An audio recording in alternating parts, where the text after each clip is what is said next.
दोस्तों इस वीडियो में टॉप 60 प्लस सामान्य ज्ञान के क्वेश्चंस देखने वाले हैं जो कि आपके यूपी होम गार्ड एग्जाम के लिए मोस्ट इंपॉर्टेंट होंगे। तो इस वीडियो को आप लोग ध्यान से देखिएगा। इस वीडियो में आपका पहला सवाल है, पृथ्वी दिवस कब मनाई जाती है। दोस्तों पृथ्वी दिवस की बात करें तो यह मनाई जाती है 22 अप्रैल के दिन, यानी कि ऑप्शन नंबर बी बिल्कुल इसे जवाब कीजिएगा, 22 अप्रैल के दिन। देखिए आपका अगला सवाल, भारतीय संविधान में धर्मनिरपेक्ष शब्द किस संशोधन से जोड़ा गया। तो भारतीय संविधान में धर्मनिरपेक्ष शब्द जो है यह जोड़े गए थे 42वां संशोधन के अंतर्गत। ऑप्शन नंबर ए बिल्कुल इसे जवाब कीजिएगा, 42वां संशोधन के अंतर्गत। किसी भी क्वेश्चन का आंसर आप पहले से जानते होंगे तो कॉमेंट कीजिएगा। देखिए आपका अगला सवाल, फुल फॉर्म ऑफ वाईफाई क्या है। Wireless Fidelity, wired function, wired frequency या फिर वेब फाइल। तो इनमें से राइट आंसर ऑप्शन नंबर ए कीजिएगा, वायरलेस फिडेलिटी, जो कि वाईफाई का फुल फॉर्म है। ऑप्शन नंबर ए बिल्कुल सही जवाब है। देखिए क्वेश्चन नंबर 4 है, पंचतंत्र की रचना किसने की थी। दोस्तों पंचतंत्र की रचना करने वाले इनमें से बुझाएंगे Vishnu Sharma. Option number A बिल्कुल सही जवाब कीजिएगा, विष्णु शर्मा ने पंचतंत्र की रचना किया था। देखिए क्वेश्चन नंबर 5 पे, प्रथम पंचवर्षीय योजना किस वर्ष शुरू हुई थी। तो पहली पंचवर्षीय योजना की शुरुआत हुआ था 1951 में। ऑप्शन नंबर बी बिल्कुल सही जवाब कीजिएगा, 1951 में। देखिए आपका अगला सवाल है, राष्ट्रीय मतदाता दिवस कब मनाई जाती है। 26 जनवरी, 25 जनवरी, 15 अगस्त या फिर 2 अक्टूबर के दिन। इनमें से राइट आंसर आप लोग कॉमेंट कीजिएगा, फटाफट कॉमेंट कीजिए, फिर हम इसका आंसर देखेंगे। तो देखिए राष्ट्रीय मतदाता दिवस के रूप में मनाते हैं 25 जनवरी के दिन, यानी कि ऑप्शन नंबर बी बिल्कुल सही जवाब कीजिएगा, 25 जनवरी के दिन। देखिए आपका अगला सवाल है, ब्रह्मपुत्र नदी भारत में किस राज्य से प्रवेश करती है। तो ब्रह्मपुत्र नदी जो है यह भारत देश में प्रवेश करती है अरुणाचल प्रदेश से होकर के। ऑप्शन नंबर बी बिल्कुल सही जवाब कीजिएगा, अरुणाचल प्रदेश से। देखिए क्वेश्चन नंबर 8 है, WHO का मुख्यालय कहां पर स्थित है। वॉशिंगटन, जिनेवा, न्यूयॉर्क या फिर लंदन में। तो WHO का मुख्यालय इनमें से हो जाएगा जिनेवा में। ऑप्शन नंबर बी बिल्कुल सही जवाब कीजिएगा, जिनेवा में स्थित है WHO का मुख्यालय। देखिए आपको अगला सवाल है, राष्ट्रीय विज्ञान दिवस कब मनाई जाती है। दोस्तों राष्ट्रीय विज्ञान दिवस जो है यह मनाई जाती है 28 फरवरी के दिन, यानी कि ऑप्शन नंबर ए बिल्कुल सही जवाब कीजिएगा, 28 फरवरी के दिन राष्ट्रीय विज्ञान दिवस के रूप में मनाते हैं। देखिए क्वेश्चन नंबर 10 है, भारत के पहले राष्ट्रपति कौन थे। जो सबसे पहले राष्ट्रपति बने थे इनमें से बुझाएंगे जवाहरलाल बोल रहा हूँ, डॉक्टर राजेंद्र प्रसाद, जो कि भारत के सबसे पहले राष्ट्रपति बने थे। देखिए आपका अगला सवाल है, आरटीआई अधिनियम किस वर्ष में लागू हुआ था। तो आरटीआई अधिनियम जो है लागू हुआ था 2005 में। ऑप्शन नंबर बी बिल्कुल इसे जवाब कीजिएगा, 2005 में आरटीआई अधिनियम लागू किया गया था। देखिए क्वेश्चन नंबर 12 है, विश्व स्वास्थ्य दिवस कब मनाई जाती है। दोस्तों विश्व स्वास्थ्य दिवस की बात करें तो यह मनाते हैं 7 अप्रैल के दिन। ऑप्शन नंबर ए बिल्कुल इसे जवाब कीजिएगा, 7 अप्रैल के दिन। चलिए क्वेश्चन नंबर 13 है, कौन बनेगा करोड़पति पहली बार कब प्रसारित हुआ था। तो कौन बनेगा करोड़पति सबसे पहली बार प्रसारित हुआ था सन 2000 में। ऑप्शन नंबर बी बिल्कुल इसे जवाब कीजिएगा, सन 2000 में। चलिए अगला सवाल, गांधी इरविन समझौता कब हुआ था।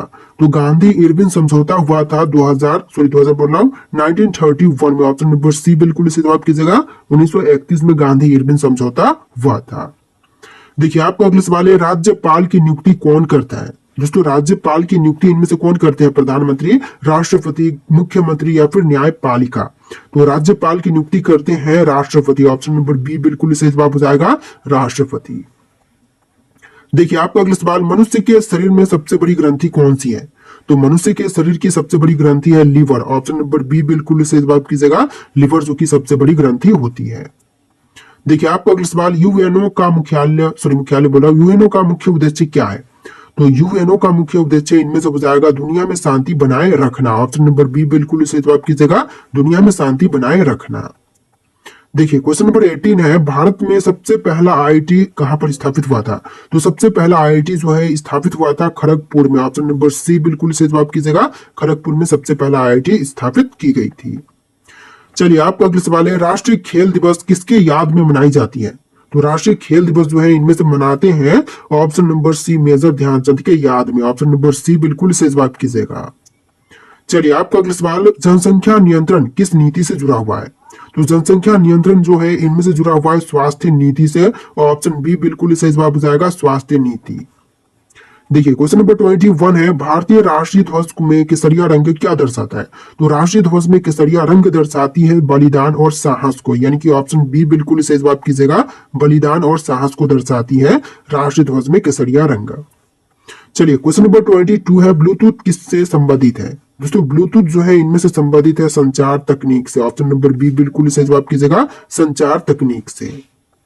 देखिए क्वेश्चन नंबर 23 है, दक्षिण गंगा किस नदी को कहते हैं? दोस्तों दक्षिण गंगा जो है इनमें से कहते हैं गोदावरी को, यानी कि ऑप्शन नंबर ए बिल्कुल सही जवाब कीजिएगा, गोदावरी नदी को कहते हैं दक्षिण गंगा। देखिए क्वेश्चन नंबर 24 है, हड़प्पा सभ्यता किस युग की सभ्यता थी? ताम्र युग, लौह युग, पाषाण युग या फिर नवपाषाण युग की?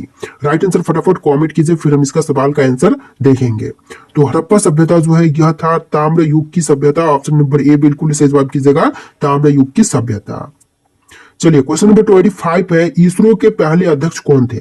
जो इसरो के सबसे पहले अध्यक्ष बने थे इनमें से बताएंगे doctor Vikram Sarabhai. Option B बिल्कुल सही जवाब कीजिएगा, डॉक्टर विक्रम साराभाई जो कि सबसे पहले इसरो के अध्यक्ष बने थे। देखिए क्वेश्चन नंबर 26 है, अंतर्राष्ट्रीय महिला दिवस कब मनाई जाती है? दोस्तों अंतर्राष्ट्रीय महिला दिवस जो है मनाते हैं 8 मार्च के दिन, यानी कि ऑप्शन नंबर ए बिल्कुल सही जवाब कीजिएगा, 8 मार्च के दिन अंतर्राष्ट्रीय महिला दिवस के रूप में मनाते हैं।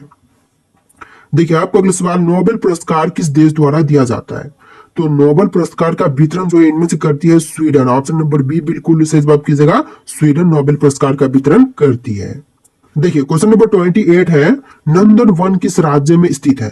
दोस्तों नंदन वन की बात करें तो इनमें से हो जाएगा ओडिशा में। ऑप्शन नंबर ए बिल्कुल सही जवाब कीजिएगा, ओडिशा में स्थित है नंदन वन। देखिए क्वेश्चन नंबर 29 है, रेड डाटा बुक किससे संबंधित है? दोस्तों रेड डाटा बुक जो है इनमें से संबंधित है विलुप्त प्राय प्रजातियां से। ऑप्शन नंबर बी बिल्कुल सही जवाब कीजिएगा, विलुप्त प्राय प्रजातियां से संबंधित है red data book. Question number 30 है, सवर्ण अवज्ञा आंदोलन कब शुरू हुआ था? तो सवर्ण अवज्ञा आंदोलन की शुरुआत जो है हुआ था 1930 में। ऑप्शन नंबर बी बिल्कुल सही जवाब कीजिएगा, 1930 में। चलिए क्वेश्चन नंबर 31 है, वर्ल्ड बैंक का मुख्यालय कहां पर स्थित है?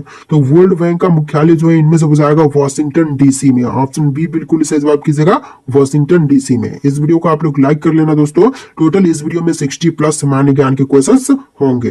तो देखिए क्वेश्चन है, ताजमहल का निर्माण किस सम्राट ने कराया था? तो ताजमहल का निर्माण करवाने वाले सम्राट इनमें से हो जाएंगे शाहजहां। ऑप्शन बी बिल्कुल सही जवाब कीजिएगा, शाहजहां जिन्होंने ताजमहल का निर्माण करवाया था। देखिए क्वेश्चन नंबर 33 है, गांधी जी के साथ एक कदम पुस्तक के लेखक कौन है? तो गांधी जी के साथ एक कदम पुस्तक के लेखक इनमें से हो जाएंगे Liaquat Ali Khan. Option number C बिल्कुल सही जवाब कीजिएगा, लियाकत अली खान। देखिए क्वेश्चन नंबर 34 है, हिमालय की हड्डी किसे कहते हैं? दोस्तों हिमालय की हड्डी जो है इनमें से कहते हैं कश्मीर घाटी को, यानी कि ऑप्शन बी बिल्कुल सही जवाब कीजिएगा, कश्मीर घाटी को। चलिए क्वेश्चन नंबर 35 पे, एक देश एक चुनाव का विचार किसने प्रस्तुत किया था? तो एक देश एक चुनाव का विचार जो है प्रस्तुत करने वाले इनमें से बताएंगे doctor APJ Abdul Kalam. Option number C बिल्कुल सही जवाब कीजिएगा। देखिए क्वेश्चन नंबर 36 है, कृष्णा नदी का उद्गम स्थल कहां से है? तो कृष्णा का उद्गम स्थल इनमें से कहां पर होगा? पश्चिमी घाट, हिमालय, नीलगिरी या फिर उत्तराखंड?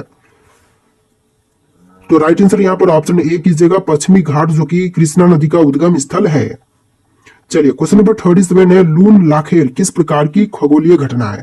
तो लून लाखेर की बात करें तो इनमें से हो जाएगा उल्का वर्षा की घटना। ऑप्शन नंबर बी बिल्कुल सही जवाब कीजिएगा, उल्का वर्षा की घटना। देखिए क्वेश्चन नंबर 38 है, नमामि गंगे योजना किसका संरक्षण करती है? दोस्तों नमामि गंगे योजना जो है इनमें से संरक्षण करती है गंगा नदी की। ऑप्शन नंबर बी बिल्कुल सही जवाब कीजिएगा, गंगा नदी की।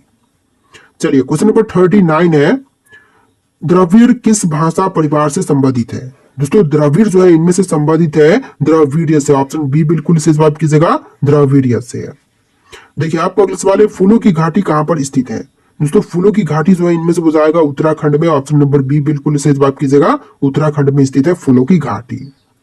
देखिए आपको अगला सवाल है, विक्रम साराभाई को किस क्षेत्र में योगदान के लिए जानते हैं?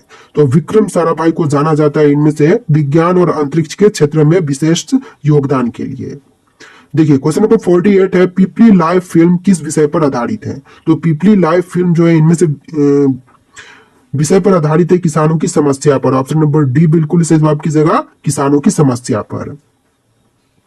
देखिए आपका अगला सवाल, अदालत में सबूतों को पेश करने की प्रक्रिया किससे संबंधित है? तो अदालत में सबूतों को पेश करने की प्रक्रिया जो है इनमें से संबंधित है न्यायिक प्रक्रिया से। ऑप्शन नंबर बी बिल्कुल सही जवाब कीजिएगा, न्यायिक प्रक्रिया से। चलिए आपका अगला सवाल, भारतीय स्वतंत्रता संग्राम में लाला लाजपत राय का योगदान क्या था? तो इनमें से हो जाएगा ऑप्शन नंबर सी, पंजाब में अंग्रेजी विरोधी आंदोलन चलाना। ऑप्शन नंबर सी बिल्कुल सही जवाब कीजिएगा। देखिए आपका अगला सवाल है, वेदांतिक दर्शन का मुख्य उद्देश्य क्या है। दोस्तों वेदांतिक दर्शन का जो मुख्य उद्देश्य है इनमें से हो जाएगा आत्मा और ब्रह्मा का मिलन। ऑप्शन नंबर ए बिल्कुल सही जवाब कीजिएगा, आत्मा और ब्रह्मा का मिलन। देखिए आपका अगला सवाल है, संविधान दिवस कब मनाया जाता है। तो संविधान दिवस के रूप में मनाते हैं 26 नवंबर के दिन। तो राइट आंसर ऑप्शन नंबर ए कीजिएगा, 26 नवंबर के दिन। देखिए आपका अगला सवाल, G20 का शिखर सम्मेलन 2023 में कहां पर हुआ था। तो 2023 में हुआ था दिल्ली में। ऑप्शन नंबर बी बिल्कुल सही जवाब कीजिएगा, G20 का शिखर सम्मेलन दिल्ली में हुआ था 2023 में। देखिए आपका अगला सवाल है, सागर माला परियोजना का उद्देश्य क्या है। तो सागर माला परियोजना का मुख्य उद्देश्य इनमें से हो जाएगा बंदरगाहों का विकास। ऑप्शन बी बिल्कुल सही जवाब कीजिएगा, बंदरगाहों का विकास। देखिए आपका अगला सवाल, सिरमौर किस राज्य का एक प्रमुख क्षेत्र है। तो सिरमौर जो है इनमें से प्रमुख क्षेत्र हो जाएगा हिमाचल प्रदेश राज्य का। ऑप्शन बी बिल्कुल सही जवाब कीजिएगा, हिमाचल प्रदेश राज्य का। देखिए आपका अगला सवाल है, उदयपुर किसके लिए प्रसिद्ध है। महल और झीलें, समुद्र तट, कृषि उत्पाद या फिर ऐतिहासिक किले के लिए। तो इसका राइट आंसर आप लोग कमेंट कीजिएगा। इस वीडियो में टोटल 60 प्लस सामान्य ज्ञान के क्वेश्चंस थे जो कि आपके एग्जाम के लिए इंपॉर्टेंट होंगे। इस वीडियो को आप लोग ध्यान से देखिए, वीडियो को लाइक कर लीजिएगा, चैनल को सब्सक्राइब कर लीजिएगा। चलिए फिर मिलते हैं नए वीडियो में।